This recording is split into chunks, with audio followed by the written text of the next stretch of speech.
got a mic right here. Thank you, Mike. Thank you, Mike. Are we on? Okay, we're good. Hey, first and foremost, I want to thank God for this opportunity to be here today. I want to thank the Soren family, Pop and Bert. I really want to thank my wife. She's precious as she can be, and she takes care of me.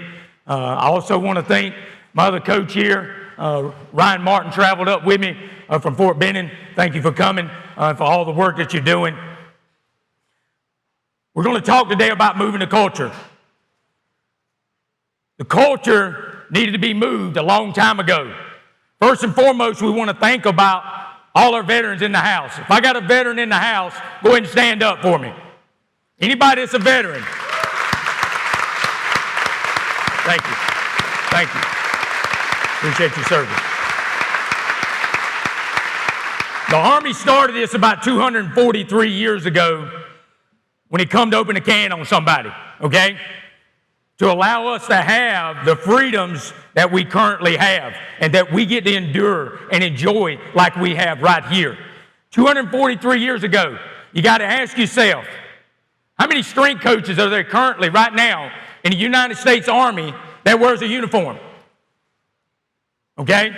There's none. If you know somebody, I'm looking to recruit somebody.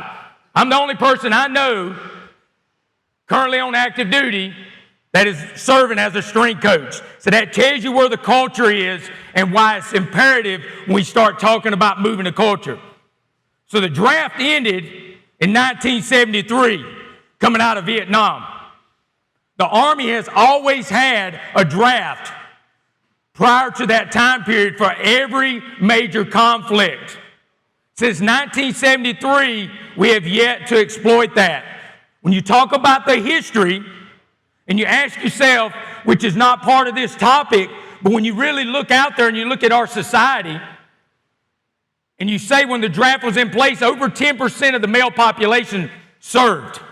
Less than 1% of the male population now serves. So that's a big significant difference when you really peel that onion back and really talk about that. So 46 years now without a draft means it's an all-volunteer Army. Currently, the Army's spending approximately $4 billion annually on musculoskeletal injuries. $4 billion annually on active duty. That's not talking about the National Guard, nor the reserves, nor the other four branches of services out there and what they're spending. I'm talking about my footprint. The first PT test that we have been running for about 40 years that everybody knows about, the 2-mile run, the 2-minute push-up, the 2-minute sit-up, has been in place the same timeline as Sornex was built in 1980. That's when that PT test was developed. And as you know, the NSCA allowed their organization to be established to have a gold standard for coaches in 1985. Well, there's a big gap to where we are now when you're talking about, again, defining that problem and moving the culture to allow it to have more of a scientific approach to an individualized type program. The current PT test, as I stated, does not capture 14 of the 17 attributes. There's really only three attributes. The sagittal plane when it comes to movement plane, the oxidative when it comes to the energy system, and the muscle endurance when you start talking about the push-up. The new ACFT, the Army Combat Fitness Test that you'll get an opportunity to dabble with tomorrow, the Occupational Physical Assessment Test, and the Tactical Athletic Performance Center that some of you are probably aware of is all from that effort. Just to give you a basic picture of where I'm coming from, got a little over 25 years. I joined back in 1991 with the United States Marine Corps, so I was just a little bit southeast from here, down at PI. I went through 3rd Battalion, spent about 9 years enlisted, made the transition, went to college, played some baseball, tried to come back on active duty in the Marine Corps and was told I was too old. Okay, this is prior to 9/11. I had goals and aspirations, so I wanted to serve and be a leader. So I went ahead and signed up for the Army, went to OCS, and spent the majority of my time as an officer in the Army.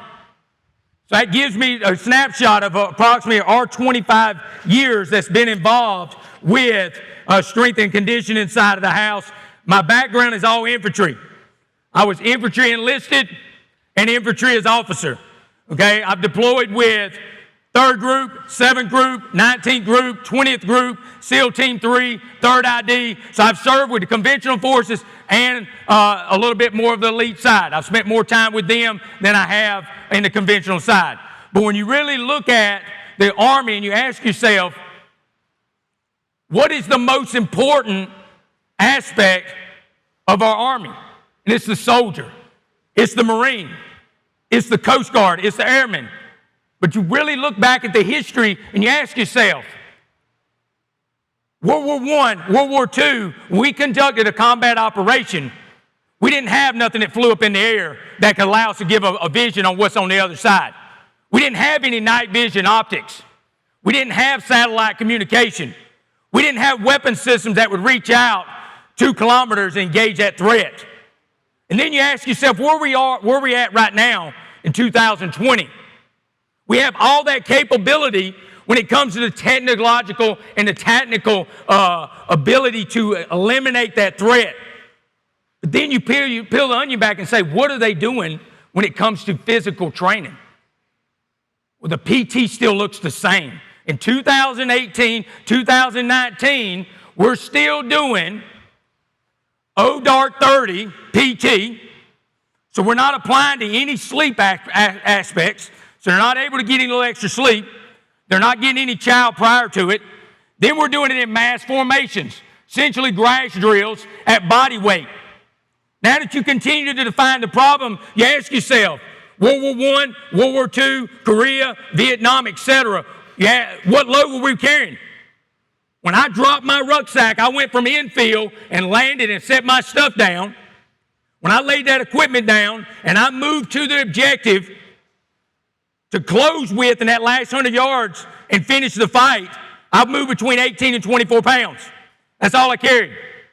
The standard load right now the soldier carries, since our politicians got involved in 2003, okay, because of all the rigmarole that was going on with the aspect in Afghanistan and Iraq, we're now carrying 60 to 65 pounds minimum. That's at the objective. We're talking a conventional soldier. I'm not talking about the SOCOM soldier that can do the mission analysis and says, hey, we don't need this equipment on the objective. We can take this off. The conventional soldier does not have that vote.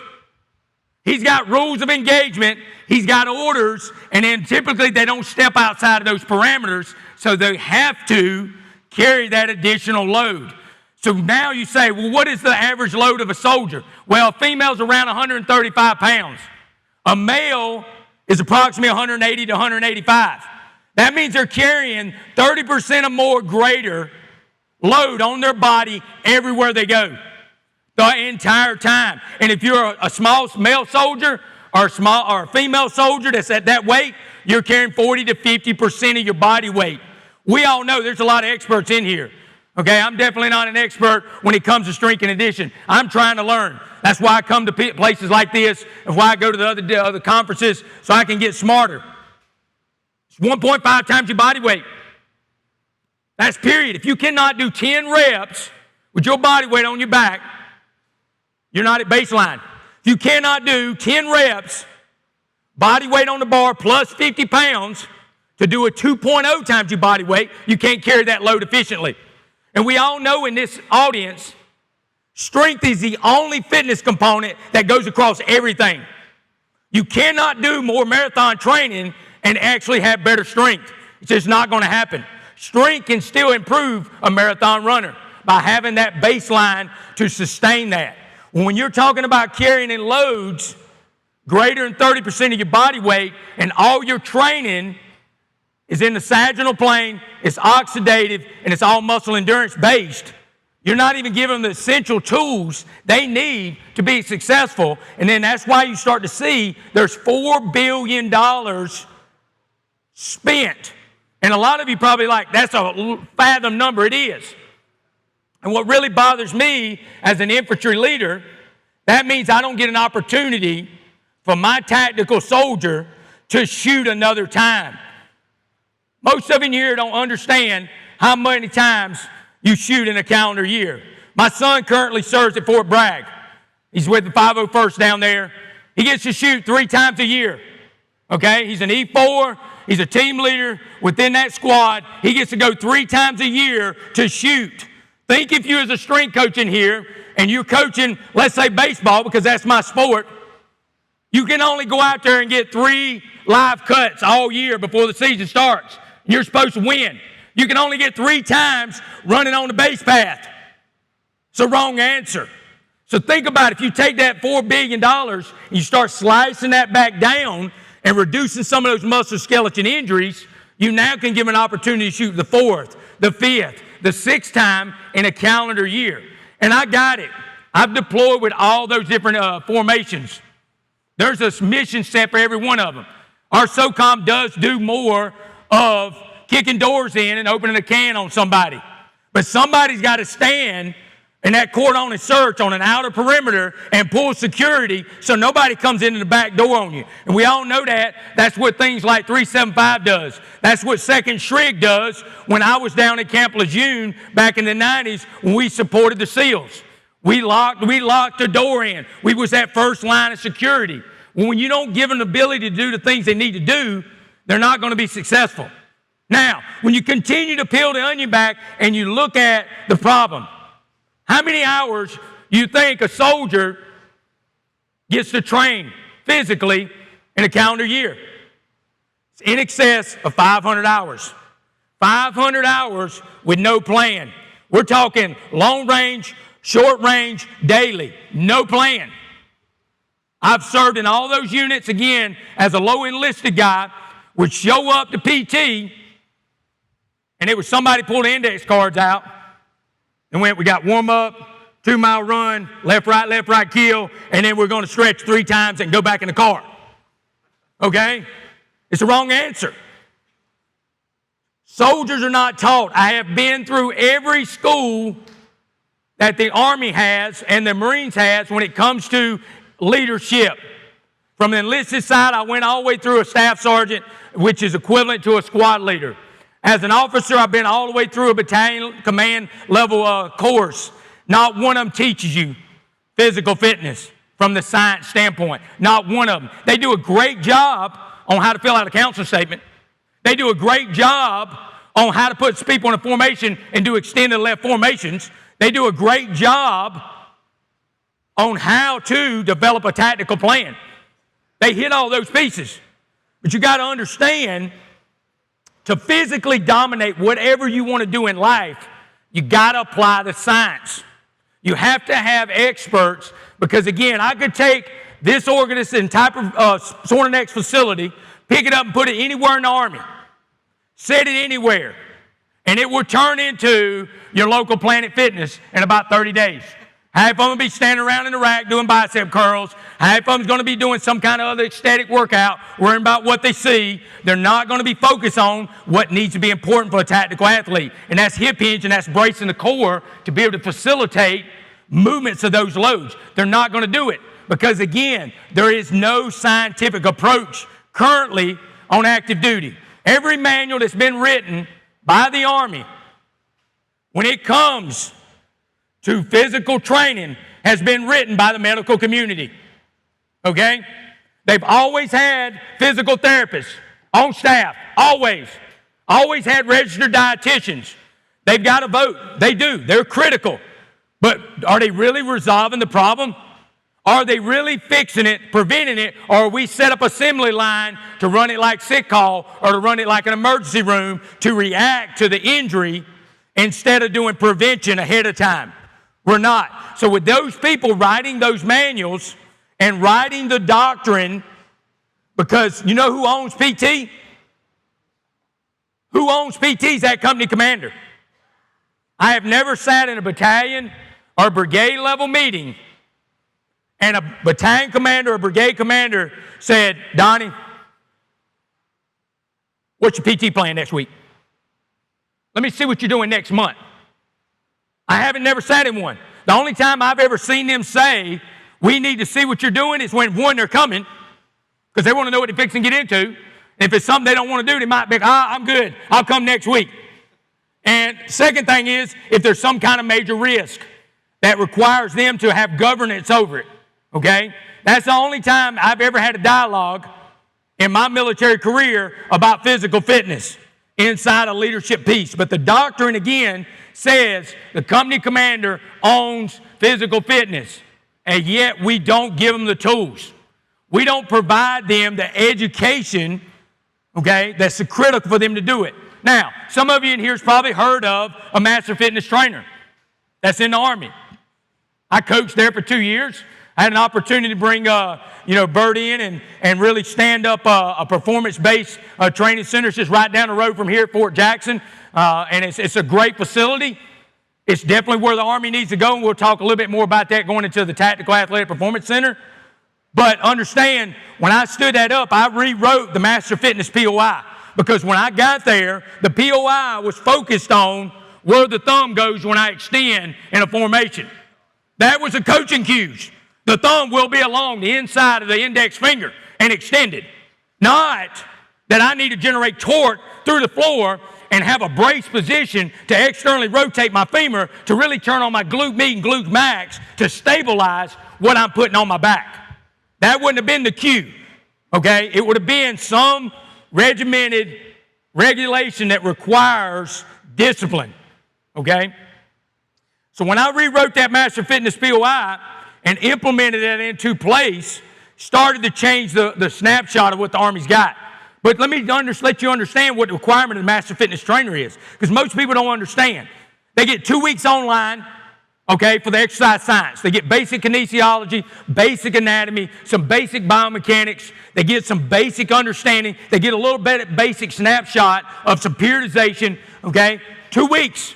They don't have a degree. After 2 weeks, they're then sent to the unit. The Army only authorized one Master Fitness Trainer per company.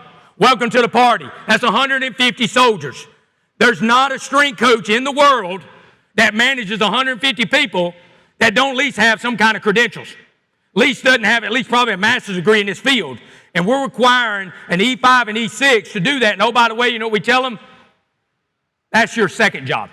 It's not your primary job. Your primary job is to be a squad leader or be a platoon sergeant and run that formation. Oh, when you get time, let's do the PT stuff. So as you can see, as I continue to talk about defining the problem, because that's essentially what I'm trying to get you to see it from my set of the lens and see why I've been very frustrated for numerous years, because I'm seeing soldiers die. I'm seeing soldiers walking around that shouldn't have lost a limb, because nobody wants to apply the science. Nobody wants to hire the subject matter expert so that we can give those commanders the tools necessary so they can physically dominate that task. We all understand survivability when you talk about it from a fight standpoint. Survivability, as Bo talked about in reference to his treadmill. One thing that we're incorporating right now at the Tactical Athletic Performance Center is we run blocks of interval time, 10 to 15 seconds. Improve the gait, learn how to push, learn how to get into a better posture, because this is what I want. When they're sitting across the border and an enemy that's sitting away from them that's in a sniper position, goes to engage them when they move from one cover concealed position to another, and it's 20 meters. I don't want to run at 10 miles an hour. 10 miles an hour means you maxed the Army PT test. You ran 12 minutes and 2 miles. Good job. You got good aerobic capacity. Great. You know how to move your feet a little bit. But if you're running 10 miles an hour, when I go from a cover kill position to the other one, it's like this. All I've allowed the enemy to do is fire another extra round during that time period.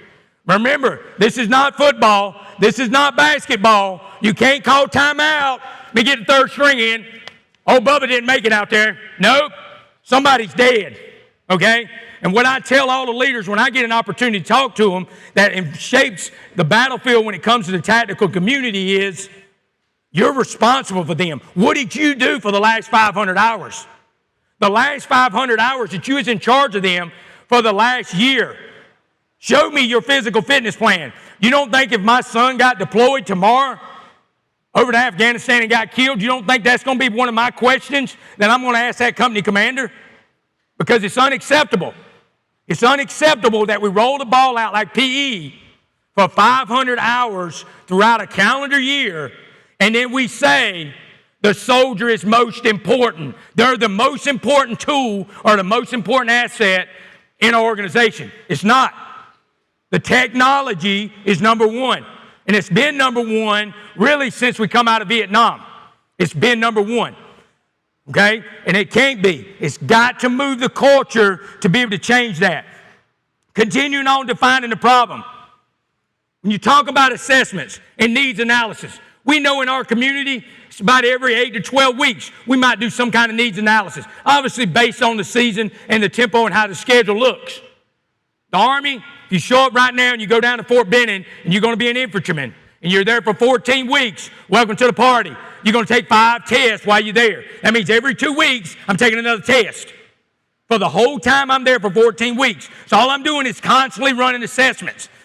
I'm not training because I'm giving up another day to run an assessment. Too many assessments, as we all know, is not the right answer.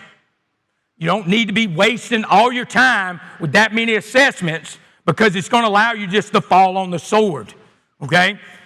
So as you can see, there's a lot of issues to the problem. And just to rehash so you understand again, there's a musculoskeletal injury. There is 100 yards of the last win of the fight. That's the most important. You got to be able to physically dominate. You got to be able to do that for the fight. We don't do it. We fail that piece. We fail the soldier. There's over 4,000 people that's been killed since we went into 9/11. Not counting, what happened at the building. We're talking about soldiers that's been killed in combat. Okay? It's unacceptable. It's unacceptable when you really peel that onion back and look at it. And you look at it from my perspective. I'm going to give you a couple snapshots of some of my combat perspectives. We put you over in Paktia Providence in Afghanistan. Okay, it's approximately 2009. I'm just south of Judit or Wadak, Providence is where I'm operating in. I've got a small team. I'm part of 3rd Group over there as part of their advising team that's continuously conducting clandestine operations and being able to set the condition and prevent the enemy to have freedom of maneuver. We've been down south doing essentially Ashura. It's where we bring in a lot of key leaders inside the area. It'd be like if I'm here, I'm going to bring in some mayors. I'm going to bring in the police chief. I'm going to bring in some key people that can help shape the battlefield in that footprint. We've been in that area for approximately 72 hours. We've been in a defensive posture, controlling that area. We get ready to move out of that local piece after about 72 hours, and we already know there's one way in and out with some of our VICs, okay? We've already pushed some other people north at a different timeline to help do a leapfrog to allow us to have a little bit of set of eyes as we come through some areas that's really tight, some areas that's more prone to the enemy to have an advantage on us. So as we're pushing from south, from Johnny Cale, there's a really tight pass. Okay, that tight pass gives you about 3 feet of width on the right-hand side. If you've been up in Colorado, you maybe been up, somewhere across water, and you've been up in the mountains, and you've been riding through even in Tennessee, and you ride close to those roads, you got those barriers in place that prevent you going off. Well, in Afghanistan, there's nothing there. It's just loose gravel. You got 3 feet of play. So we're coming through that area, cannot pass a vehicle. We're forced to go through there. We end up having an AO ambush that's set up on the high ground, okay, that's waiting on us. Okay, they got it tier cased on us. So as soon as you can see it, the top tier case is shooting RPGs. The second level that's tier cased down is shooting a PKM, which is equivalent to their machine gun. The ground level where we're fighting is a lot of loose fighters that's pretty much using AK-47s and some RPGs and hand grenades and anything they can get their hands on, maybe some Chinese rockets to just kind of toss on us as we're moving through. My lead vehicle gets caught by the PKM. The lead vehicle gets suppressed. They engage that first vehicle, it shatters the protection area for my gunner that's in the top. He's pretty tall. He's not tall as old Marshall Plumley sitting over there, but he was about 6'6". okay? And when you sit inside of a Humvee, if you've been in those and you set the gunner's chair inside and you got that strap and you're sitting on it, a guy like me, I got to hang the strap up. I got to hang it up because I still can't see out, okay? Because I'm only 5'6", but he's 6'6". He's got the lowest level. His head's probably still breaking the top of the glass, okay? Well, PKM loads into him on that lead vehicle, shatters the glass, ends up blinding the lead vehicle. Okay, he loses sight, he falls down, the vehicle's kind of at a halt. I'm the second in the order of movement. Vehicle's not moving, I'm trying to get communication, not getting any communication.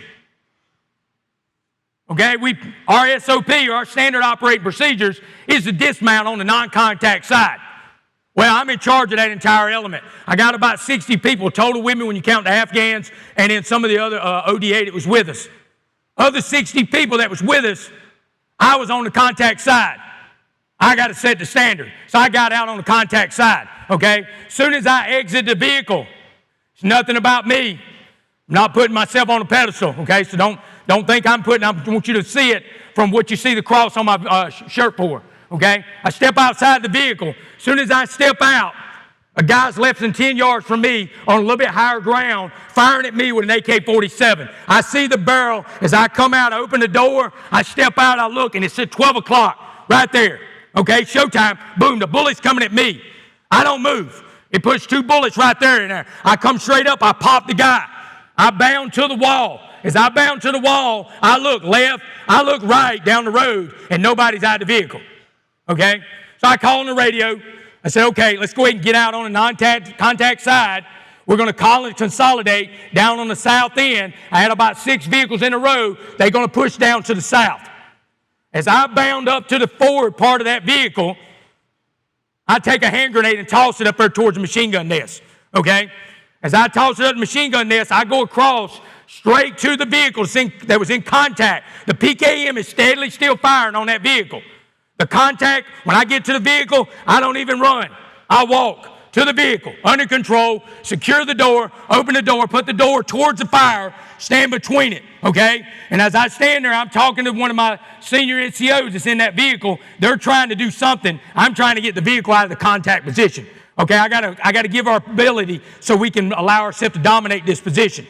As we push to the south, as I come out, I now go down through the line and get all the people, okay, and allow ourselves from there to be able to push through. They had a trench line. As I told you, there was about 8 Afghans along that perimeter running parallel with the L ambush. They are now in and out of a trench line.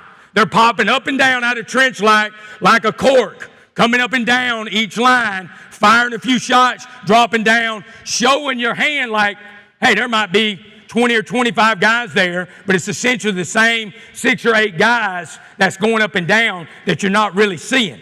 As we continue to push through, reconsolidate, and open a can on those guys, we end up eliminating about 18 people from that firefight. A couple gets away, but the piece I want you to know is God's presence was there. He was in charge the whole time. I had to trust him, okay, because flashback, at that point, I had waited numerous years to get into a fight. I'd been in some fights in 2003, one of my initial fights. I'd have been in some more fights in 2005, and then I'd been in some, that was the first time I was actually in a commander's position in 2009. I had asked and prayed about it for numerous years to get in the fight, okay? I had asked. Well, God finally put me in the fight and put me in charge, and with his strength, because there's no way I could have done it on my own, to be able to get out there, maintain control of that element, maintain that fight. And it was nothing that I wanted. I did not want somebody to be injured, but to walk away with that incident with one person losing one eye is what we lost out of that entire conflict. It could have been a lot worse, okay? So when you're talking about how am I going to solve the problem, first and foremost, from my perspective, and what I think is most important, is you got to trust God, okay? So that's number one. Let me give you another story about trusting God.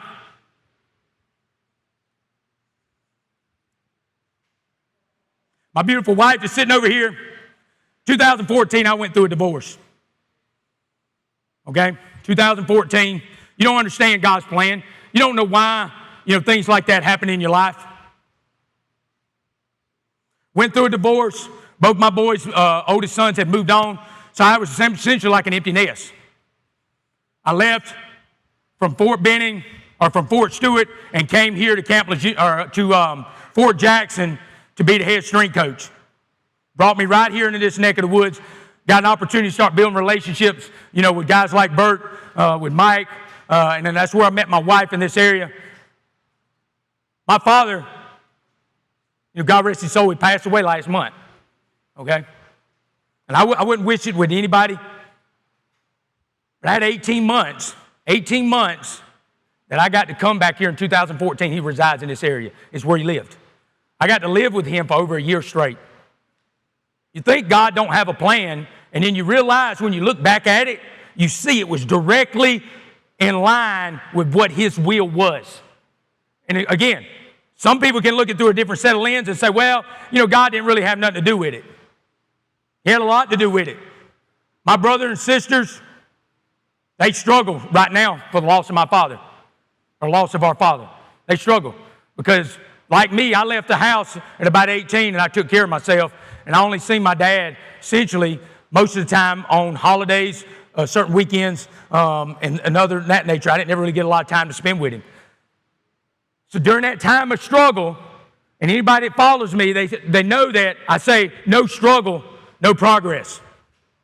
When you think you're in struggling mode and you think you're struggling, there's always something there that you can reach out and grab that can make a difference in your life. So first and foremost is you got to trust God. Second thing you got to do is you got to dream big.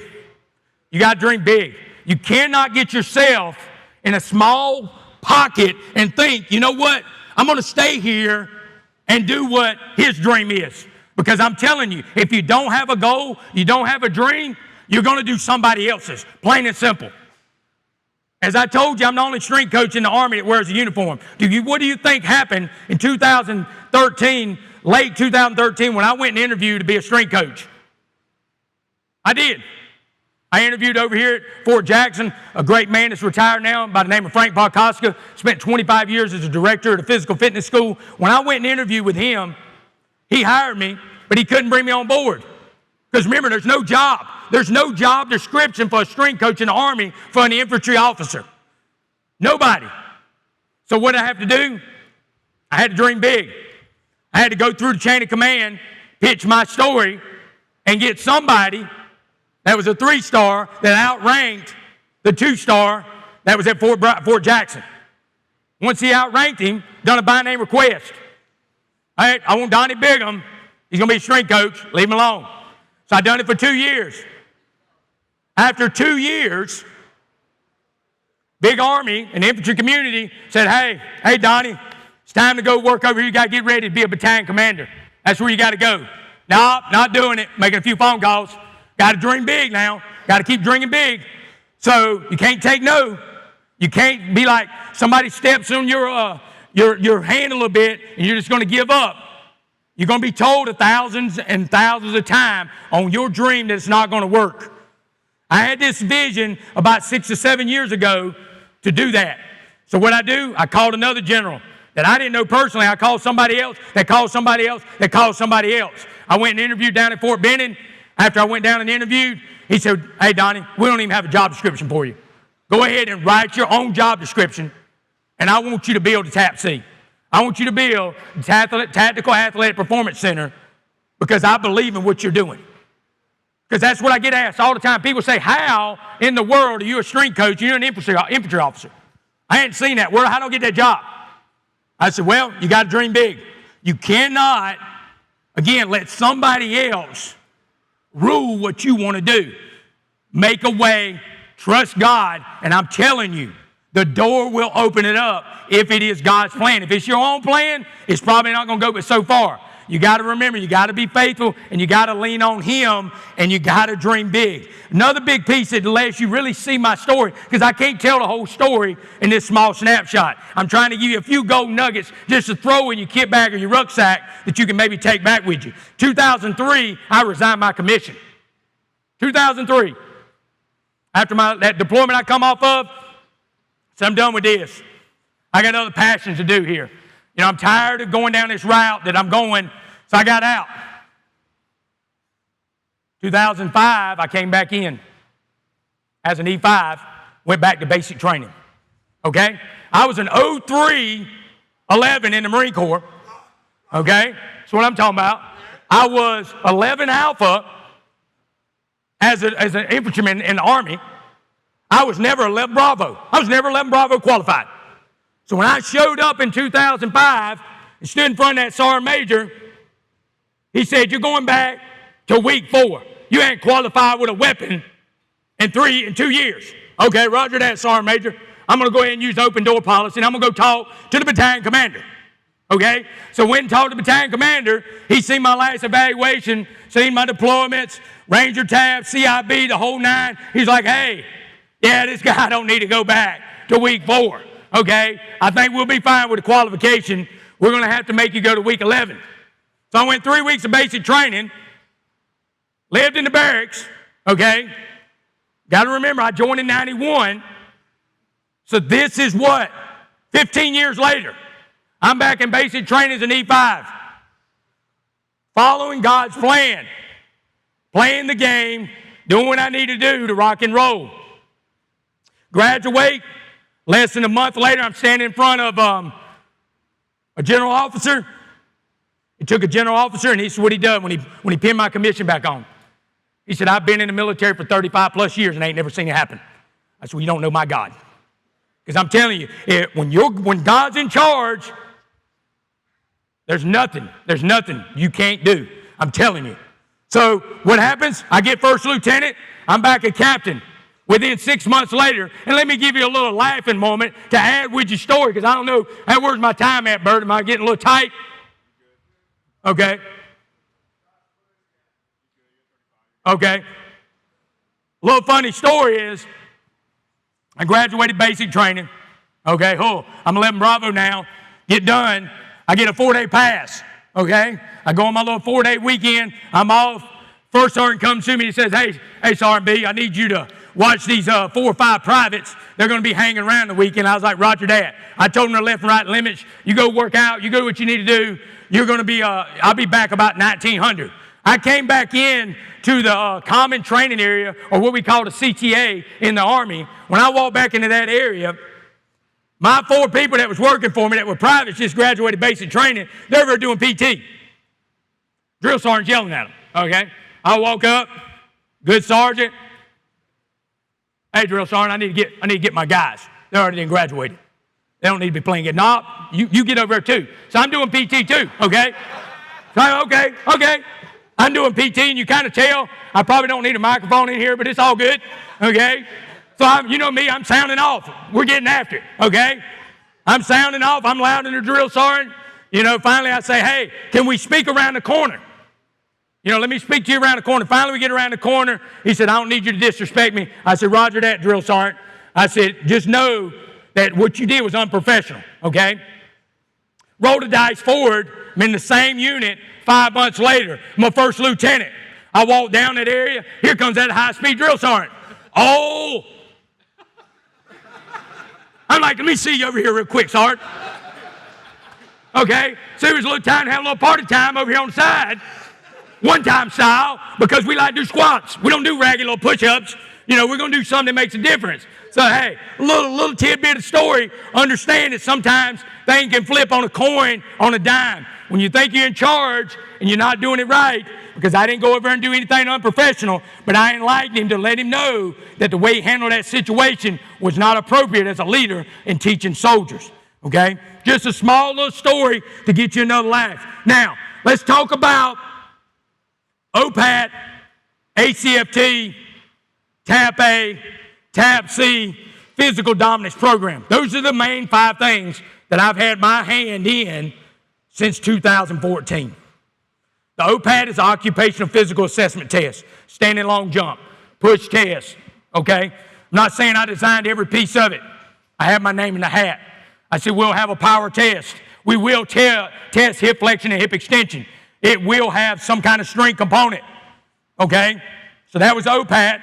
Then the ACFT came out. Again, I was one of those guys that sat at the table, put my hand on the desk, and I said, if we don't have a strength of being in this thing, I'm leaving. Y'all can argue about all this crap with muscle endurance and aerobic and oxidative. I'll let you talk it. If it don't have a strength component, I got to go. So that's why you see the deadlift is one of the parts in the test you get an opportunity to get after tomorrow. Again, I'm not saying the whole test is perfect, but as I told you in the beginning, there's was 3 attributes of the 17 that was tested. We test 10 now of 17 with the new PT test. Okay, it costs us a little bit of money. So it's costing us about $27K per 16-lane package, okay, in the Army. So when you peel the onion back, you say, wow, that can get expensive, but you know what? It's worth it. Because again, I've been around the Army long enough to know that all people are going to do is train for the test. And it's sad to say, your SOCOM community might not, because they have more Division I and Division II athletes. The rest of the Army is lucky sometimes to be a JV athlete. I'm being transparent. You know, you show up to a unit and you're going to go out and play some football on a Thursday. You're like, okay, you're starting to pick your team. All right, who played football in high school? Everybody. Okay, what we got? Who played varsity? Nope. You get out there and throw the first one and the guy gets drilled in the face. He's like, dude, you never even played in middle school. Come on, you know? So understand, most of them are JV athletes. They don't move well. And that's no disrespect to them, because they've been taught by a lot of people that didn't put emphasis on education when it comes to physical dominance. Think about it. Who's in here ever been on a school board? Raise your hand. If you've ever been on a school board, I can tell you I was affiliated with one back in 2005. And it's hot garbage. I got on the round table and I said, everybody sitting here at the desk, this is great. Who's got an advanced degree in exercise science? Silent. Okay. Who's got an advanced degree in chemistry? 3 people. Woo. Okay. Who's got an advanced degree in English? 2 people. Who's got an advanced degree in science and math? You see where I'm going? Nobody. I said, when are we going to make this important? We have more issues with physical fitness or lack of physical fitness across our society than anything else. But we're worried about getting 3 foreign languages before they graduate high school. Okay, I got it. It's important, but it ain't more important than knowing how to take care of your body and having options. Because you know what? When you're 60, you might not need $1 billion for Medicare. Your body might actually be a little bit better. Okay, I'm 47 years old. I don't like to share a lot of my stuff, but understand, I can still move weight. I can still do things that allows me to physically dominate what I need to dominate. I'm fixing to go compete in 3 weeks on Team USA up in Sweden. I'm current world record holding the squat. I broke it up at the Arnold Classic, okay, in 2015. 2016, I broke the world record in the squat again, which was my own record, and I broke it in 2016. My numbers are 272 kilograms, 272.5 or 601 and $180, okay? And that's raw drug tested. It's not, okay, what you see on the IG community. You got all these people that's freak strong, but you know what? They don't show up when it's time to get drug tested. Just so you know, 2 weeks ago, when I put my name on the hat to be on Team USA to compete in Sweden, less than 2 weeks later, a guy showed up at my gym, called me, and said, hey, Donnie, you there? Yeah, roger that. Who is that? Oh, I'm with the IPF. I've come to do your drug test. Okay. He come through the gate. I had to get him on the base, get him into the TAP C, and everybody's going, what in the world you doing, coach?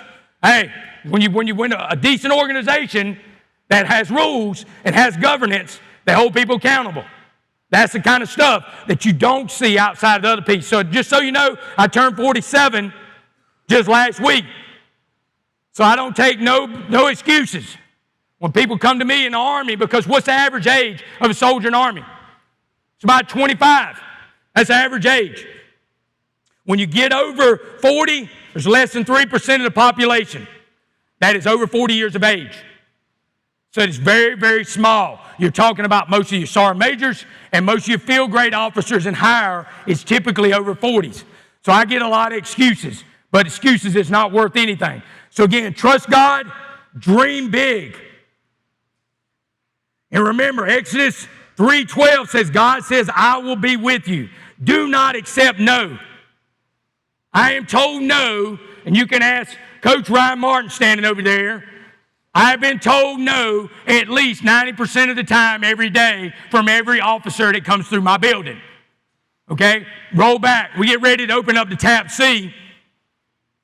You know, it was about 18 months ago when we broke the ice to do an actual battalion level training center, because remember, our center is moving the culture. So you got to get out of everybody, 480,000 people in the Army, doing PT at 5:30 in the morning. You'll never get enough facilities. You'll never have enough coaches.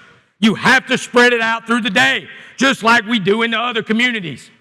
So we go from 06 to 08, we go from 10 to 12, and then we go from 3 to 5. Each time you show up, there's 150 to 200 people working out, okay? And they're rotating through all the different variations, so they're not doing the same thing. Well, 18 months ago, I was told by, a senior leader, you're wasting your time. You're wasting your time. Why in the world are we trying to train people to be NFL football players? And I had a young captain standing behind this desk. That senior leader said that to me, and I just kind of closed the gap. And I said, we're going to make them better. Better than NFL. Okay? When they come here, they are going to physically dominate whatever's going on, regardless.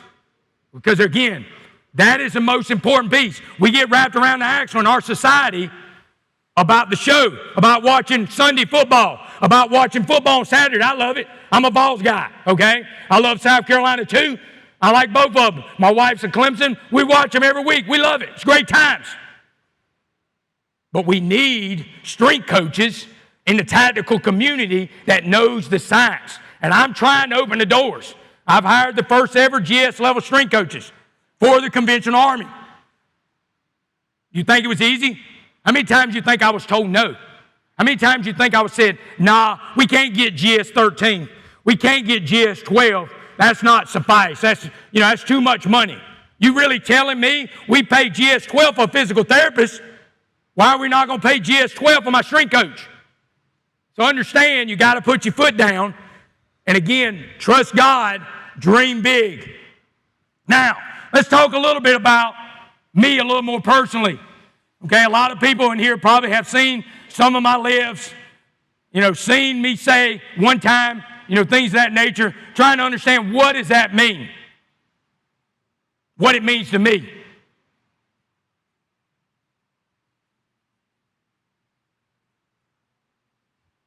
God's son only died one time, okay? Jesus made the ultimate sacrifice one time. I'm not disrespecting any other religion, okay? And they do other things in other religions, that they sacrifice things, lambs and other things on a regular basis. And again, I'm not knocking anybody. I'm telling you from my perspective. Jesus was sacrificed one time. So when you see the cross and you hear one time, I'm giving him glory and I'm thanking him for that sacrifice for every time I do that, for every time I put this shirt on. Okay, it's one time. There's not multiple sacrifices. And when you think about Galatians 1:4, you say, Christ obeyed God, our Father, gave himself as a sacrifice for our sins so that he would rescue the world. One time. It's not multiple times. That's what's personal to me. That's what drives me, is to be able to trust him and to know that that sacrifice was enough for us to trust him. What are your questions? I know you got a few out there, and I got a few that I can answer. Right there in the back.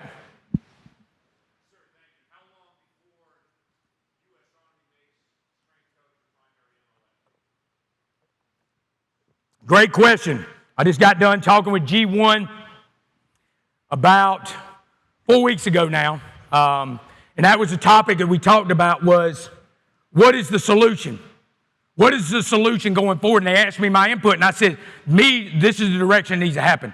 If anybody understands the VTIP program for the Army, That means I volunteer to transition to another program within the Army. So prime example, I'm an infantryman. I want to go be a foreign affairs officer. I want to go be an acquisitions officer. I want to go do something outside of the infantry, the armor, the whatever community. I go into a VTIP program. I go get my master's degree on the Army's dollar. And now I go and serve as a strength coach. Now, can that be solved overnight? No. That's about a 5-10 year solution. So in the meantime, what we're trying to do is get GS employees to be the long-term solution. So if you don't understand the Army and how it works, if I contract somebody, okay, if a general officer or a senior leader wants to change that, they can change that contract status in a snap of a finger. If it's a GS employee, and once it becomes a permanent position, you cannot say bye-bye. You have to say, is there anything justified why I should not retain them in this position? And if you don't have anything that's quantifiable with backed up counseling, then you can't release them. You have to find them another job that's compatible. You can't say, go down to your local MWR or your local YMCA, and I want you to stand there and manage 3 people to mop the floor. You can't do that. That's not in compliance with the Judit duty and roles and responsibility. So as you know, H2F, which a lot of you's probably heard about, the holistic health and fitness. I can't speak fully about it because I'm no longer on that team. You probably can tell why. I'm a little bit passionate about soldiers, and I'm going to do the science. Okay? I love medical people. They've got a role, but also a strength coach has a role. That program is going more often to the medical community. They've already committed 110 scholarships to the physical therapy realm. They've already committed at Baylor University. They've already committed over 105 scholarships for registered dietitians, okay, for the next 6 years. My question was, where's the scholarship for the strength coach? Why are we not protecting the strength coach and get them in the organization so they can really allow this to be the best that it can be for our soldiers? Hopefully that gives you a little clarity on that question. What other questions? Got another one over here in the back. Yes, sir.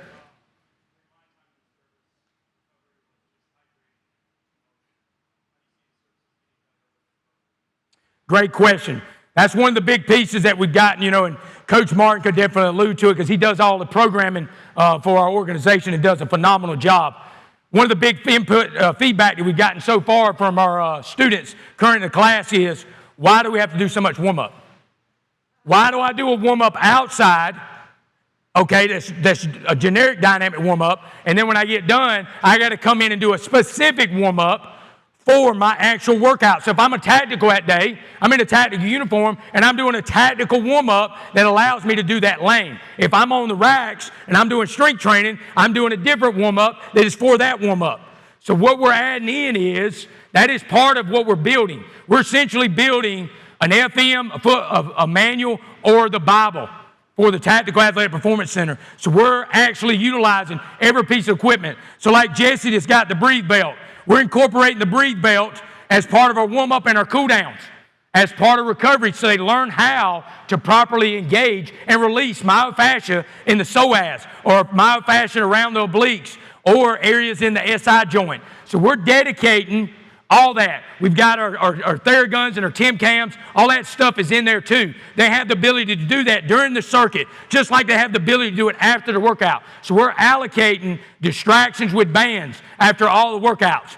We have a physical therapist there that's able to give a little more fine-tuned attention to detail for somebody that might have a particular injury, overuse injury, or acute injury. So we're dedicating resources, we're dedicating man-hours to go into that recovery piece.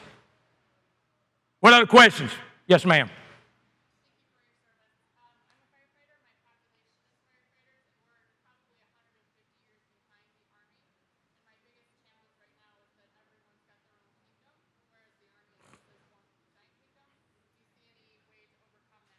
Most definitely. I appreciate you bringing it up. I had a dialogue with the G1, and that was one thing that she brought up, not so much from the fire department. The question was brought up from the National Guard and Reserve community. They said, what would you do, Major Bigham? What would you do with that? They said, this is my solution moving forward, and what I'm going to present to people in your position is you need to build a tactical athletic performance center that is nested with the police departments. You bring the police chief in, you bring the fire chief in, you bring in that National Guard leader that's in that community. You get a building and y'all slice the money, and now you do away with your YMCAs.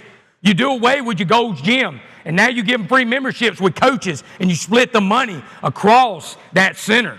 So now that money's spread out, and you truly have a community now. That means somebody in the fire department knows the person in the National Guard. The other person in the National Guard knows the person on the police department, because we all know at critical times, those elements has got to work together in some capacity. So why not build that community, that brotherhood, like we do here at Sornex, so it allows you to now have the experts, because we all know if I go to the YMCA, I go to the Gold's Gym or whatever, unless I'm paying for it out of pocket, there's nobody coaching me. But if you can allow each one to come out of that entity, get your TSAC personnel in there to facilitate that, that cost is spread out. Again, my facility, I'll tell you, I'm not going to be shy with it. It was $800K. Is what it cost me to be able to run 600 people per day. It cost me $571,000 a year to man all my staff. Okay? That's the cost. Is what it cost me, not counting the building. Obviously, our building had to have some refurbished stuff to be done, but that is the overall cost that come out of pocket for flooring, equipment, and for our personnel that we hired. But that would be my recommendation, so that you have that community, that network, and now you set up a 12-hour shift where they're rotated, so now people in the fire department, people in the police department, other people can go in and utilize that center and allow them to get better as a tactical athlete. You're welcome. Yes, sir.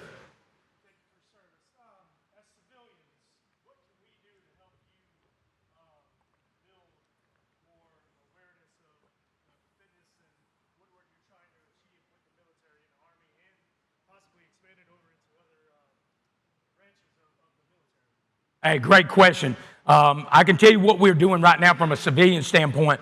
At the TAP-C, we're collaborating with Columbus State University. We're collaborating with Auburn University. We're going to collaborate with LaGrange College. We're going to continue to use those experts and those resources in that footprint. If you're not part of that community and say you're working out somewhere else, continue to come to those conferences. Try to get involved with the TSAC conference. Try to learn what we're doing. Try to read some of those journals to allow you to understand that, see, a lot of coaches, when they work, they do a lot of specificity. And when I say a lot of specificity, when you talk about Adam, it was focused on throwing. He did a lot of things, but he still focused on one attribute that allowed him to be successful. If I'm a baseball player and I'm a pitcher, I'm working on really on one attribute. All that other stuff supplements it, but the Army has so many major pillars that they have to focus on. They can't be finite. Like people would ask me, where was you at? Why didn't you do strength training and compete? I competed with Sly Anderson. That's where I learned back in 1991 when I was out in Okinawa, Japan.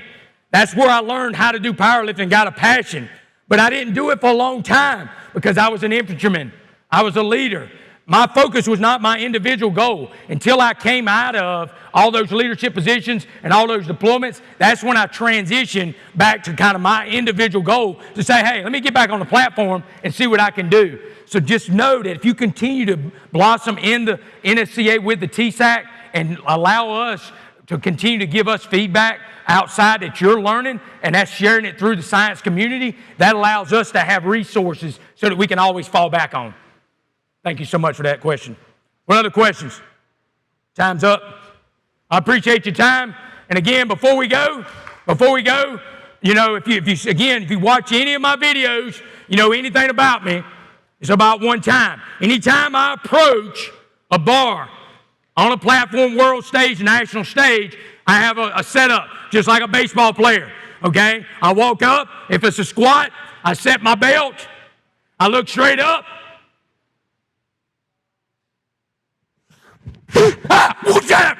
That's what I do every time. Appreciate your time.